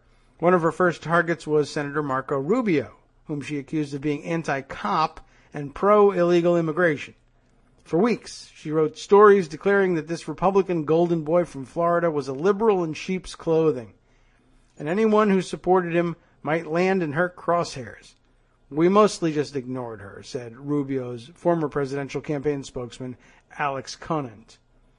After Charles C.W. Cook of the National Review tweeted some positive thoughts on a Rubio debate performance, Hahn reached out with questions for an article she was writing. How could he support Rubio, she asked in an email obtained by the Washington Post, given his, quote, multitudinous misrepresentations about the contents of his Gang of Eight bill, unquote, and his support to, quote, substantially increase immigration. And then she turned on Cook personally. Why should someone, she asked Cook, who was born in England, who can't vote in U.S. elections be pushing any candidate for the presidency on Americans? But Hahn's pugnacious writing style, I wonder how that applies to Russia, by the way, probably not at all. Hahn's pugnacious writing style never seemed to bleed into her personal interactions. Interesting. One friend recalled sending her a furious email after Hahn blasted her congressman boss. The next time she ran into Hahn, the writer greeted her with a warm smile, as if nothing ever happened. I think she's good at compartmentalizing, the friend said. Or mentalizing in some way, anyway. Which makes it easy for people to see whatever they want to see. When Hahn joined the White House, Bill Kristol of the Weekly Standard told the Post that she would make Bannon look moderate by comparison. Yet her former liberal friends are desperately seeking a silver lining. I think we can all stop looking for stuff like that, by the way, including the moderation of Jared and Ivanka as well. I feel better having her in the room than not, said Poter, her old college roommate. The Julia I knew was not a demagogue. Well, too bad. This one is. So how exactly does an apolitical philosophy major from the west side of L.A. end up working as a fire-breathing populist beside the most controversial figure in the most controversial White House of a generation? The answer is you get paid, but okay. Lynn Honickman, an 80-year-old passionate Democrat from Philadelphia, doesn't think it's so out of character. She's Julia Hahn's grandmother. She really is the type to listen to other arguments, to learn from the people around her, Honickman said. I think she took advantage of something she saw and is doing the best she knows how. Her granddaughter, Honickman said, is a joyous young woman who is willing to push herself beyond her comfort zone and kill people to do it, I guess. She's super smart, said her former college classmate Fry. She knows nitpicking and building up straw men just to knock them down are not strong argument forms, he said. Maybe she actually believes the cause is so important it's worth it. What is the cause? Her mentor, Bannon, has for years spoken darkly of the clashes of civilizations he sees overtaking the world, between Christians and Muslims, between native-born Americans and immigrants, between the elites and the working man. Or, as Foucault might have put it, as Hahn quoted in her videotaped presentation, my point is not that everything is bad, but that everything is dangerous. If everything is dangerous, then we always have something to do. But does Hahn believe that? Even her grandmother can't be sure. What she feels in this particular moment, Honickman said, could be different 3 days from now. Now, I don't know whether that gives me any fantastic insight into who the person is. I mean, it leaves it a little bit ambiguous, and maybe that's the best we can hope for in an article that she didn't cooperate with the publication of. But it was I think it clearly seems to me that it's essential that we have some mental note of this woman and where she came from, how she's regarded, who she is, so that when the name comes up, and I assume it eventually will come up, then we'll be able to point back to this and say, yes, I've made a connection. Now I know who that is. I think I can put it all together now. Okay, how about this for a change of pace? This seems like a good Friday piece, something to send you off into the weekend, long read. Seems like something that'll help us connect some dots in the future. Let's roll with this one. All right, I've got a piece here called The Russian Laundromat Exposed. This was the piece we discovered the other day, clicking through on the links. I can't even remember exactly which piece it was, but you remember the one that we referenced and said that it came from the OCCRP. And we were a little bit confused about what that OCCRP was, and we found out it was the Organized Crime and Corruption Reporting Project. All right. Yes, so I had referred you the other day to the video that had been produced by Alexei Navalny, and I don't know if I had named him during the show or not, but I referred you to this fantastic video. I mean, if it's all true, it was certainly well done and certainly very convincing the way he put together this video exposing the corruption of Dmitry Medvedev, the Russian prime minister, former president of the Russian Federation, swapped in the job, you may recall, a couple of years ago with his friend Vladimir Putin. So Medvedev himself is extraordinarily, well, according to this video, has an extraordinary web of corruption spread all across Russia and indeed beyond in the form of yachts and estates and all sorts of foreign holdings. It was really a rather amazing job that he did putting this thing together. Landed himself in jail, at least temporarily. He got last I heard was a 15-day sentence, but I wouldn't want to risk, coming out alive out of 15 days of sentence under these conditions. But he's an opposition leader. It was bad news for them to have gone the route of arresting him in the first place. But of course, on top of this exposure thing, I can't speak to the particulars of the Russian politics on this, but it was, I'll tell you this, from what I understood from the video, it was really rather amazing. Anyway, the piece we read the other day, brought that to mind and referred me to the Organized Crime and Corruption Reporting Project. And they put together this rather amazing written expose of what they call the Russian laundromat.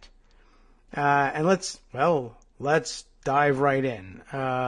Let's see. 3 years after the laundromat was exposed as a criminal financial vehicle to move vast sums of money out of Russia, journalists now know how the complex scheme worked, including who ended up with the $20.8 billion and how, despite warnings, banks failed for years to shut it down.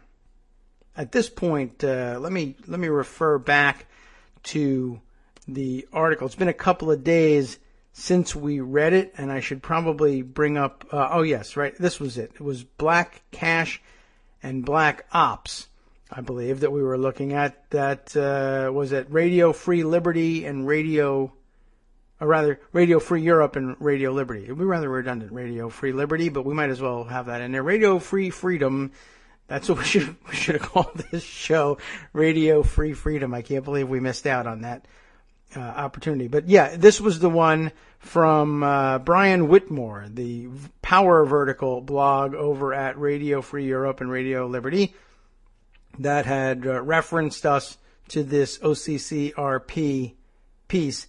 The Black Cash and Black Ops story was the one that hinted at, $20 billion being moved out of Russia, and possibly as much as $80 billion moved out of Russia by Russian oligarchs, mobsters, you name it, and ending up where? Nobody really knows. But this will help shed some light on it, I hope.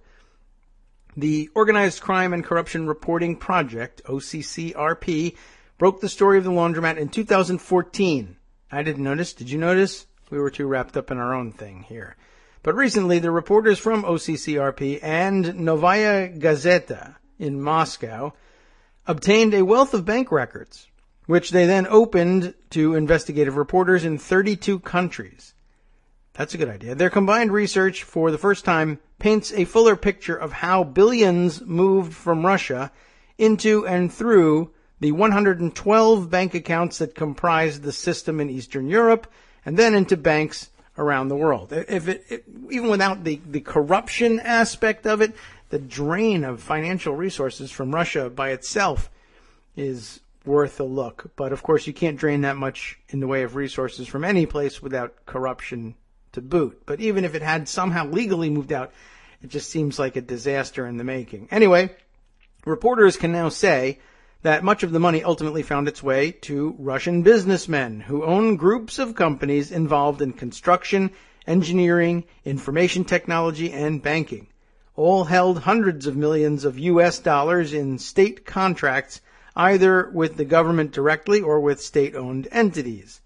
They are named in this project, and their spending sprees on fancy autos, prep school fees, furs, and electronics are revealed. Law enforcement in Moldova, Latvia, the United Kingdom, and Russia continue to investigate the laundromat, but attempts to bring those responsible to justice and to recover the money have been hampered in part by the reluctance of Russian officials to cooperate. It will also no doubt be hampered in part by the fact that a lot of it is probably in Donald Trump's pockets, and there's no way he's opening any of those anytime soon. All right. So, next section here, money to play with. And what else are you going to do with it? Money entered the laundromat via a set of shell companies in Russia that exist only on paper, that sounds familiar, and whose ownership cannot be traced. Some of the funds may have been diverted from the Russian treasury through fraud, rigging of state contracts, or customs and tax evasion. Money that might have helped repair the country's deteriorating roads and ports, modernize the healthcare system, or ease the poverty of senior citizens, was instead deposited in a Moldovan bank. At the other end of the laundromat, money flowed out for luxuries, for rock bands touring Russia, and on a small Polish non-governmental organization that pushed Russia's agenda in the European Union. It is run by Mateusz Piskorski, a Polish pro-Kremlin party leader arrested for spying for Russia. Mihaly, oh my goodness. This is a good one. How are we going to get a pronunciation on this one? A Hungarian-born, California-based psychology professor is the guy we're talking about. Mihaly, that seems easy enough. Mihaly. The last name, Csik. Okay, so like sick, maybe Csik. SZENTMIAHLI. I can't even say the letters. The end of it is Mihaly. That's funny too. His name begins with Mihaly and it ends with Mihaly. So I don't know. Csikszentmihalyi. Mihaly Csikszentmihalyi. Is that anywhere near how you would pronounce it in Hungarian? I have no idea. Hungarian-born, California-based psychology professor. So it's really all about how I feel his name should be pronounced, you say. Is noted for naming the psychological concept of flow, a highly focused mental state. Boy, I just have to tell you, reporters around the world, I don't know whether you know that I'm reading your material on the air, but that feels like it was planted on purpose, just to trip up radio guys like me who are stealing your material. There's no byline on this, by the way, so I've had some difficulty in trying to credit the writers in this, and I don't suppose I'd be able to pronounce their names anyway. Well-known companies unwittingly took part when beneficiaries used their laundromat money to buy goods and services. Okay, so interesting. I don't know what that's going to tell us about the psychological concept of flow, this highly focused mental state. That feels like... All right, I hope there's a big payoff for trying to pronounce Mihaly, what did we say? Csikszentmihalyi, and his name. Oh my gosh. What can I tell you? It was tough. I knew from the beginning we were going to be in trouble with that one. South Korea's Samsung received laundered money. Fat lot of good it did them. All their products blew up. As did the Swedish telecom company Ericsson, and the toolmaker Black & Decker. Well, if you're buying those things, I guess. Okay. In the United States, $500,000 went to Total Golf Construction Incorporated. What do you know about that one? Total Golf Construction Incorporated. Don't bother Googling, and you're not supposed to Google anymore anyway. What did we decide we were supposed to use? Anyway, the company, Total Golf Construction, it says here, the company boasts of renovating a Donald Trump golf course in Canoan Island in the Grenadines. Oh, I probably ruined that one too. A large Japanese electronics manufacturer got 576,000 euros from the laundromat in its Austrian branch on behalf of a British company run by a Russian criminal, Sergei Magin. I think we've heard that guy's name before. I mean, a lot of Sergeys running around in our criminal circle. A lot of innocent Sergeys out there as well, no doubt. But that's a guy whose name has come up. And I think in connection to Trump Tower. Well, we'll have to check that one out later, unless they make the connection for us.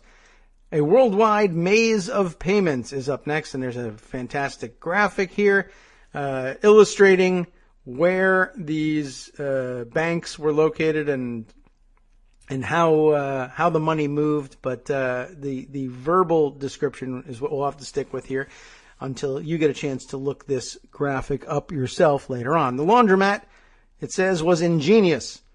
Organizers created a core of 21 companies based in the United Kingdom, Cyprus, again, and New Zealand, another island, although the United Kingdom is an island too, or at least there are a couple of islands wrapped up in it. It's all islands, I'm telling you, even though Arliss Bunny says it's not, and it isn't. She's right. All of these, of course, run by hidden owners.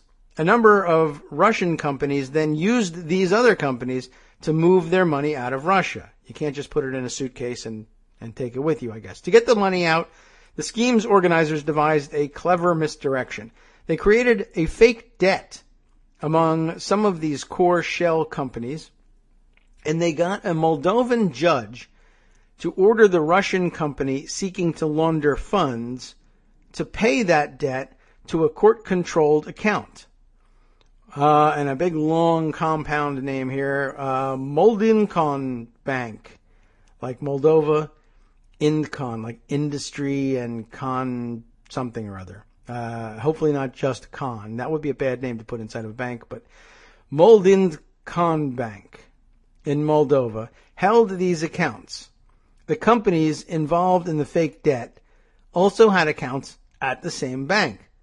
Soon, Moldindcon Bank was deluged with cash sent in from the Russian companies. About $8 billion was then withdrawn directly from these accounts in Moldova and spent around the world. That is like one serious ATM trip right there. Several examples of the promissory notes used to send the money out of Russia are included here in a sort of a Scribd embedding. Very interesting. And this one happens to be, oh, look at this. The sum of 580 million US dollars. August 15th, 2012. Place of issue, London, United Kingdom. Promissor, Albany Insurance Incorporated. Suite 804. 1220 North Market Street, Wilmington, Delaware, in case you were wondering about that. Promises to pay unconditionally against the present note on the sum of $580 million without interest rate to the order of, what is this, like Old Bridge?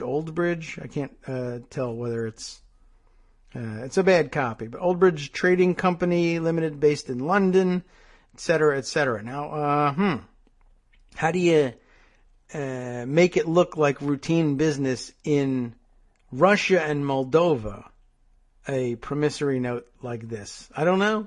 I don't know if that's explained anywhere in here. Meanwhile, though, we'll jump right to this. Meanwhile, nearly $13 billion more was transferred to Trasta Komercbanka, I'm guessing, in Latvia. Some of the money disappeared into the maze of these same shell company accounts.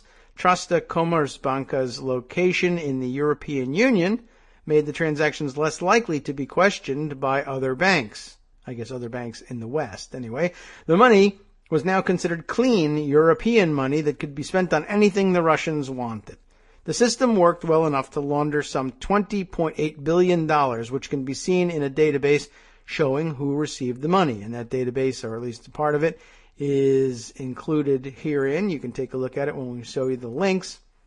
I don't know if I really grasped the way the system seemed to work. I understood the part about, okay, create a fake debt. I really need some more detail on that one, and I'm sure that that's probably the least important of all of it, but I like to try to understand these things in case I ever have to launder $20 billion. I want to know exactly how it's done. But okay, fake debt created in paper companies, and I guess Russian companies pay the Moldovan companies through this bank in Moldova, and where at what point, there was some other 13 billion more transferred to Latvia, which made use of a backdoor, I guess, into the European Union. Let's see what this database has to say about who got money and where. I guess there's amounts received around the world. The various companies involved, or countries involved, include Estonia, China, Hong Kong, Cyprus. Again, Cyprus got a good chunk of that one, $871 million there. Russian Federation, of course, Switzerland, UAE, the United Arab Emirates, Isle of Man, another of these offshore, this time British Isles. They're all offshore, but, offshore of the offshore people. Lithuania, Singapore, Netherlands, Germany, Turkey, good to see you there, Denmark, a couple others as well, Czech Republic, smaller numbers, Italy, United Kingdom, U.S., yay, we got $38 million out of that one, Finland, Hungary, Taiwan. Hi, Taiwan, how you doing? We haven't gone back to the Taiwan stories for a while, and I have more, South Korea, Slovakia, Belgium, you get the idea, they're all countries all over the place. Cape Verde, another island. Anybody else really super interesting? Otherwise, basically, your average collection of countries from around the world. In distributing the money, up next, between 2011 and 2014, the 21 shell companies fired out 26,746 payments from their various Trasta Komercbanka and Moldindcon Bank accounts. The payments went to 96 countries. You heard many of their names mentioned a minute ago, passing almost without obstacle into some of the world's biggest banks. All of the core group companies appeared to be owned by proxies standing in for hidden owners. Even directors and shareholders of the companies were fake. Oh. Some payments did go to genuine companies for real goods, but the transactions were made not by their clients, but by the 21 core companies using bogus, copy-pasted paperwork which specified goods the companies didn't sell. Some payments went to another layer of shell companies similar to the core group, making the payments from Trasta Commerzbanka. Companies that OCCRP reporters contacted denied wrongdoing. Many said this is how their Russian clients do business, adding that they now have stopped servicing those clients. Most invoked confidentiality and refused to identify their clients. Using company records, reporters tracked the names of some clients after executives refused to give them out. They found the heavy users of the scheme were rich and powerful Russians who had made their fortunes from dealing with the Russian state. Among them, Alexei Krapivin, a businessman in the trusted inner circle of Russian President Vladimir Putin. Aren't they all? Georgy Gens, a Moscow businessman who owns the Lanit Group, one of the major information technology distributors in Russia for Apple, Samsung, Asus, and other computer giants. Or Sergei Girdin, whose Russian Marvel Group is involved in the IT business and who is an important client of the biggest Russian-owned bank. Some laundromat money was funneled to companies owned by Russian citizens abroad, such as Trident International Corporation, owned by Pavel Semenovich Flieder. That's F-L-I-D-E-R. Now a naturalized U.S. citizen, Flieder, maybe Flieder, but I'm going to say Flieder, was indicted in 2015 for smuggling stockpiles of U.S. electronics components to Russian defense technology firms. That's the kind of smuggling we don't like very much, isn't it? The FBI reported to the court that Flieder's apparent sales have gone to historically well-known entities in the Russian military-industrial complex, 3 of which have been either directly targeted or indirectly impacted by U.S. sanctions against Russian defense technology entities. Finally, payments of laundered money slid easily into the world's biggest international banks. The laundromat illustrates that the world's banking system has been impotent, unable to stanch massive flows of illicit money. Bank officials offer a number of reasons as to why this is so, including that their Russian counterparts have not been helpful. Still, HSBC, Deutsche Bank, the Bank of China, Trump, Bank of America, Danske Bank, Danish, right? Is that Danske, right? And Emirates NBD Bank all ended up with tainted money. I guess that's not hard to see happening. When OCCRP first reported on the laundromat, Trasta Commerzbanka was quick to call the story, quote, a jumble of distorted facts and speculations of journalists against the bank. Fake news, right? Before that was cool. 2 years later, in the spring of 2016, Trasta Commerzbanka was shut down for failure to comply with money laundering regulations. How odd. Investigations began in 3 countries after the news broke, but have stalled since. Isn't that always the way it is? Moldovan-Russian cooperation on the investigation seemed off to a good start when, in September 2014, a month after OCCRP published its first laundromat story, Russian investigators Alexei Shmatkov and Yevgeny Volotovsky, how about that one? Yevgeny Volotovsky arrived in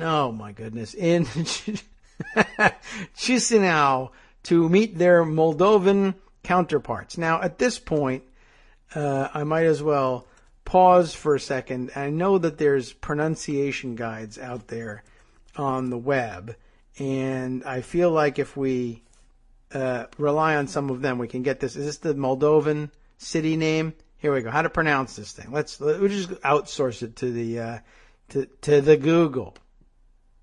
Chisinau. What? Chisinau. Chisinau. Like, what would you like to eat? Chisinau. Chisinau. I think that's pretty cool. Why does it take so long to say that? Let me just hear that one more time. Chisinau. Yeah, Chisinau. Okay. So that's in Moldova, everybody. It's Chisinau. And it's not just that, of course. Chisinau. I'm so happy I could Chisinau, I guess. It's also got, punctuation, not punctuation marks, but pronunciation marks that all over the place that we don't use in English. And though I've seen them in use in some other languages, they didn't help me very much. Okay, so they arrived in Chisinau to meet their Moldovan counterparts. How exciting. Now I can get there. They bore passports issued, by the way, with consecutive numbers the day before their arrival, suggesting to the Moldovans they were dealing with Secret Service agents given credentials just for the meeting. They stayed for 2 days and were accompanied around by the Moldovan capital. Is that the Moldovan capital, Chisinau? Wow. Good. The Moldovan capital by a Russian embassy representative. Moldovan investigators say they got no helpful information from the two visitors or from anyone in Moscow. Moldovans involved who have asked to remain anonymous, you could probably print their names and I just wouldn't be able to say them, but it's probably best if you don't print them too. They asked to remain anonymous. They said they felt caught in a ping pong game with Moscow, one in which they could be killed at any moment, apparently. Each time they tried to get a hold of someone, they were directed to a different department of the Federal Security Service of Russia, the FSB, one of the main intelligence agencies and the successor to the Soviet KGB. Earlier this month, the Moldovan parliament lodged an official complaint, saying that the farther along Moldovan investigators got in figuring out the laundromat, the more the Russian government harassed and abused Moldovan officials trying to enter Russia. Suspicious. And there's a quote here. These abuses also intensified once the Moldovan investigators sent requests to the Russian Federation to receive information regarding the origin of the said amount. We have to mention here that our investigation revealed connections between this money and attempts to corrupt members of the Moldovan parliament. Viorel Morare, best guess, head of the anti-corruption prosecution office in Moldova, in Chisinau probably, said they had brought criminal charges against 16 judges. We have 14 cases in court. 4 of the judicial executors are charged. 1 is missing, and we issued a search warrant for him too, and 2 cases are already in court. 7 persons from Moldindcon Bank are also under investigation, he said. FSB representatives served on the board of at least one of the banks that wired billions out of Russia, as did Igor Putin, Vladimir Putin's cousin. He was a manager and executive board member in the Russian Land Bank. This bank wired more than $9.7 billion to Moldindcon Bank in Moldova, most of which went on to Trasta Komersbanka, and from there on to the rest of the world. Okay, it's a bit of a confusing puzzle, but this is sort of something, this didn't solve anything. We didn't have an aha moment, except for finding out how to pronounce Chisinau, and please, by all means, tell everyone you know over the weekend that you know how to pronounce the name of the capital of Moldova and where you learned it. The answer is Google, but you could tell them it was us, and then they'll listen, and then we'll have a bigger fan base. This really struck me as something like we had to put on the record once again, and as new news pops up about the various money laundering schemes that either impacted the Trump world or the United States campaign world or who knows what else, things are going to pop up, and Kagro in the Morning listeners are going to say, damn, I know exactly what you're talking about. I knew about that since, I remember like it was yesterday when we learned to pronounce Chisinau, the capital of Moldova. Amazing. Well, good stuff. Good to have on record. Seems like a Friday bit, and it seems like a bit of a cliffhanger too. We'll have to sort of sit around and wait to find out just what the hell does all of this have to do with what's going on in my country. Why did I learn to pronounce this anyway? Pretty soon I think it'll all be worth it.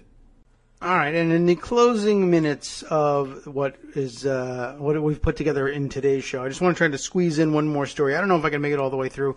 I'll try to do it without too much editorializing. This one, I thought just the title, just a bit too ominous to pass up. Got to put it on the record for you. W.J. Hennigan, writing in the Los Angeles Times, under this title, Trump administration stops disclosing troop deployments in Iraq and Syria.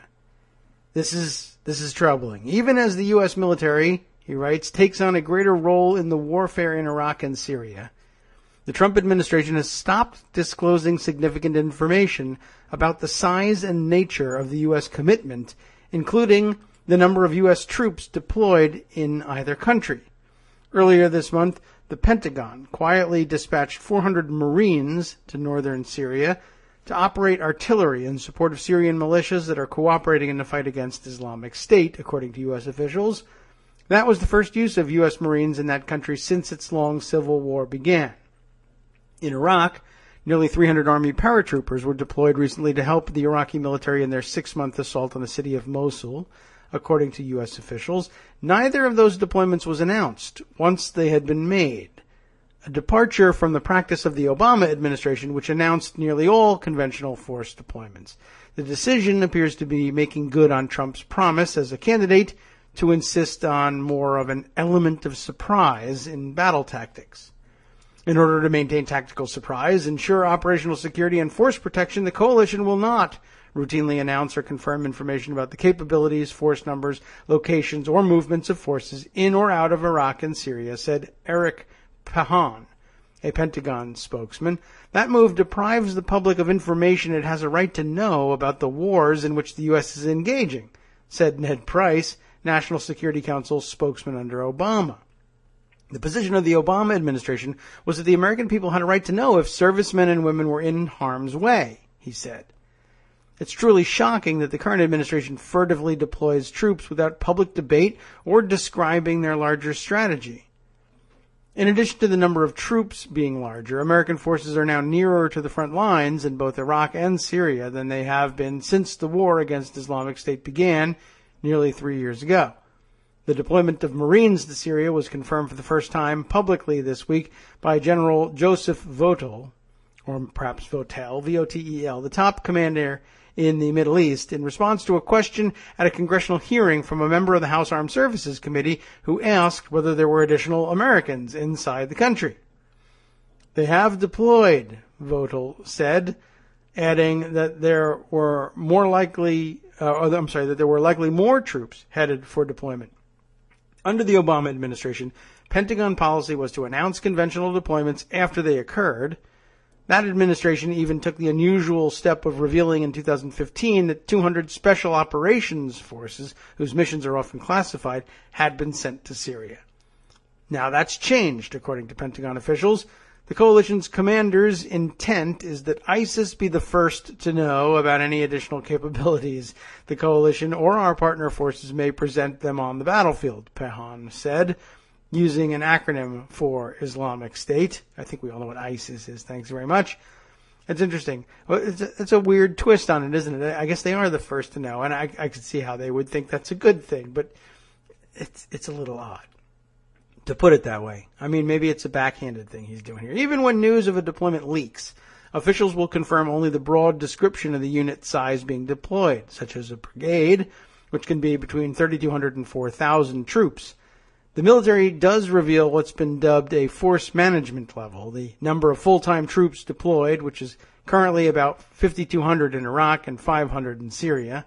At least they give us that. Pentagon officials acknowledge, however, that the number significantly understates the size of the U.S. troop presence because it does not include troops that are deployed on what the military considers a temporary basis. I hope that's all of them. More than 1,000 troops are currently in the two countries in that status, which applies to troops deployed for less than about 6 months and security personnel. The count also excludes civilian contractors, several thousand of whom are in Iraq and Syria. Perhaps even more dangerous. The Obama administration created and used the force management level in a way that undercounted U.S. forces, although it did announce most deployments. There were exceptions. Staff Sergeant Louis F. Cardin, 27, of Temecula, died on March 19th, 2016, after coming under Islamic State rocket fire in northern Iraq. At the time of Cardin's death, the U.S. military had not disclosed the presence of American troops in the region, raising questions about the Obama administration's transparency. Michael E. O'Hanlon, a military analyst at the nonpartisan Brookings Institution in Washington, said limiting announcements of incremental deployments could be justified to avoid giving information to hostile forces. Broad contours of an operation should be debated openly and publicly understood, but specific raids or other modest changes in capabilities and deployment should not be telegraphed in advance, he said.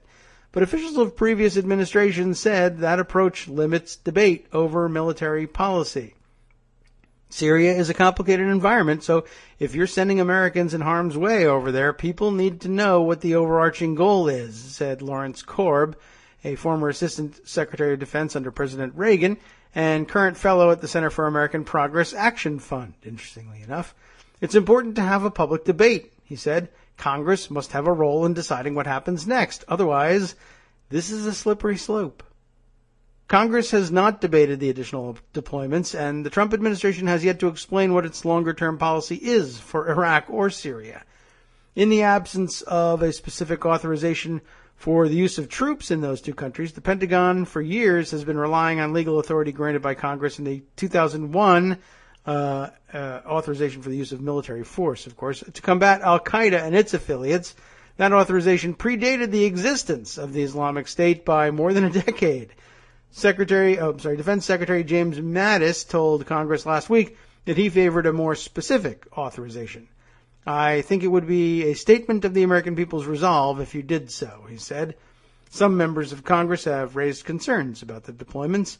Representative Nikki Tsongas of Massachusetts told Votel she was concerned that additional deployments may lead to an expansive, open-ended commitment in Syria.